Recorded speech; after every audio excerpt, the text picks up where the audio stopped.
여러분, 지금 삼성전자에서 엄청난 일이 벌어지고 있습니다. 오늘 3월 9일, 삼성전자 역사상 두 번째 총파업을 결정할 투표가 시작됐습니다. 조합원만 무려 8만 9천 명입니다. 그런데 더 충격적인 건 따로 있습니다. 노조 위원장이 유튜브 방송에 나와서 직접 이렇게 말했습니다.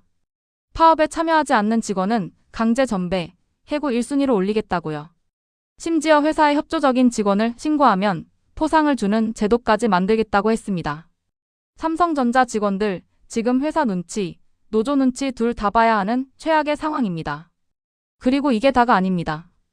파업 시점이 하필 5월인데요. 그때가 바로 삼성이 엔비디아에 납품할 HBM 반도체를 가장 많이 만드는 시기입니다. 만약 파업이 현실화되면 삼성 하나의 문제가 아니라 전 세계 반도체 공급망까지 흔들릴 수 있다는 경고가 나옵니다. 오늘 이 영상 끝까지 보시면 이 싸움이 단순한 월급 문제가 아니라는 걸 아시게 됩니다. 지금부터 차근차근 설명해 드리겠습니다. 삼성전자 노조가 왜 이렇게까지 강하게 나오게 됐는지 핵심은 성과급입니다. 정확하게는 초과이익성과급, OPI라고 부르는 건데요.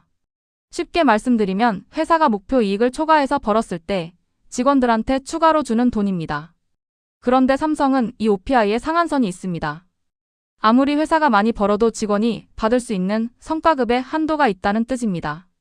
노조는 바로 이 상한선을 없애달라고 요구하고 있습니다. 이 싸움에 불을 붙인 건 경쟁사 SK하이닉스입니다. SK하이닉스는 작년에 노사가 합의해서 성과급 상한선을 아예 없애버렸습니다. 기본급의 최대 1000%라는 한도를 없애고 전년도 영업이익의 10%를 통째로 성과급 재원으로 쓰기로 한 겁니다. 실제로 SK하이닉스 직원들은 지난해 역대급 성과급을 받았습니다. 삼성전자, DS 반도체 부문 직원들 지켜보면서 얼마나 속이 쓰렸겠습니까? 삼성전자도 반도체 사업으로 엄청난 이익을 내고 있는데 왜 우리만 상한선이 있냐? 이게 노조가 파업 카드까지 꺼내든 핵심 이유입니다. 그럼 회사 측은 뭐라고 했을까요? 사측도 결코 빈손으로 협상 테이블에 나온 건 아닙니다. 임금 인상률 6.2%에 자사주 20주 지급, 영업이익 연동 성과급 구조도 제안했습니다. 심지어 DS 반도체 부문이 영업이익 100조 원을 달성하면 OPI를 100% 추가로 더 주겠다는 파격적인 카드도 꺼냈습니다. 그런데도 협상이 깨진 겁니다. 이유는 하나입니다. 노조가 상한선 폐지를 절대 양보 불가 조건으로 못 박아버렸기 때문입니다. 사측의 반박도 있습니다. OPI 상한을 없애면 반도체 부문만 엄청난 성과급을 받게 되고 다른 사업부 직원들은 상대적 박탈감이 더 심해진다는 겁니다. 삼성전자는 스마트폰, 가전, 반도체 등 여러 사업부가 함께 돌아가는 회사인데 한쪽만 확 올려주면 내부 갈등이 심화될 수 있다는 논리입니다. 양측 모두 나름의 이유가 있고 그래서 협상이 3개월 만에 결렬됐습니다. 노사가 합의를 못하자 노조는 중앙노동위원회에 조정을 신청했고 노동위원회도 조정 중지 결정을 내렸습니다. 이 말은 이제 법적으로 파업을 할 수 있는 쟁의권이 생겼다는 뜻입니다. 그래서 3월 9일부터 18일까지 전체 조합원 8만 9천 명을 대상으로 찬반 투표를 진행하는 겁니다. 과반 이상이 찬성하면 4월 23일 전체 조합원 집회를 열고 5월 21일부터 6월 7일까지 18일간 총파업에 들어갑니다. 투표 결과는 이달 말 나옵니다. 여기서 한 가지 짚고 넘어가야 할 게 있습니다. 삼성전자가 파업을 하면 반도체 공장이 그냥 멈추는 거 아닌가 걱정하시는 분들 계실 텐데요. 반도체 공장은 한 번 라인이 멈추면 재가동에 엄청난 비용과 시간이 드는 장치 산업입니다.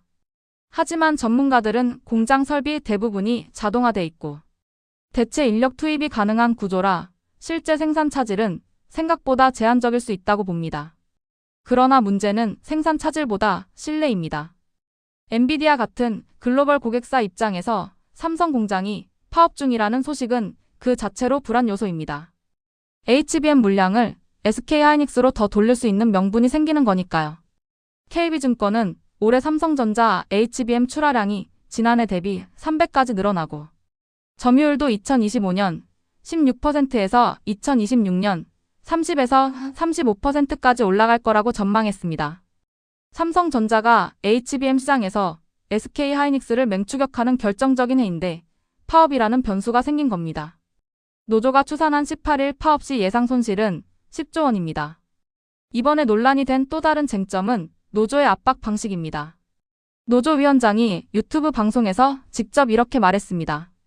파업에 참여하지 않는 인력은 명단을 관리해서 나중에 강제 전환 배치나 정리해고 대상으로 우선 협의하겠다고요. 회사를 위해 일하는 직원을 신고하면 포상을 주는 제도도 운영하겠다고 했습니다.